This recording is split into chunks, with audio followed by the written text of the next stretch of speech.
បើកភ្លើងមនីរ៉េតផ្សារដើមគោឲ្យធ្វើចរាចរណ៍ឡើងវិញហើយតែអាជ្ញាធរនៅតែបន្តហាមដាច់ខាតការលក់ដូរគ្មានសណ្ដាប់ធ្នាប់អាជ្ញាធរក្រុងភ្នំពេញបានបើកឲ្យធ្វើចរាចរណ៍កំណត់មហាវិថីព្រះមនីរ៉េតតំបន់ផ្សារដើមគោជាធម្មតាឡើងវិញហើយសម្រាប់ពេលថ្ងៃប៉ុន្តែនៅបន្តឃ្លាំមើលមិនឲ្យមានការឆ្លៀតឱកាសចូលលក់ដូរគ្មានសណ្ដាប់ធ្នាប់ទៀតទេចាប់ពីថ្ងៃទី22ខែមករាឆ្នាំ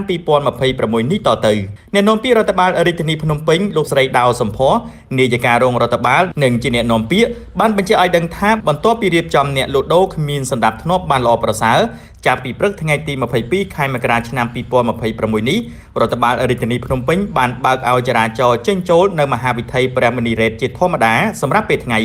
លោកស្រីបន្តថាបើទោះបីជាបើកឲ្យមានលំហូរចរាចរណ៍បែបនេះក៏ដោយក៏រដ្ឋបាលរាជធានីភ្នំពេញនៅតែបន្តឃ្លាំមើលជាប្រចាំនិងទប់ស្កាត់មិនឲ្យមានការឆ្លៀតឱកាសចូលលក់ដូរគ្មានសណ្ដាប់ធ្នាប់នៅលើដងផ្លូវនេះជាថ្មីទៀតឡើយរដ្ឋបាលរាជធានីភ្នំពេញក៏បានសំណូមពរដល់បងប្អូនប្រជាពលរដ្ឋទូទៅ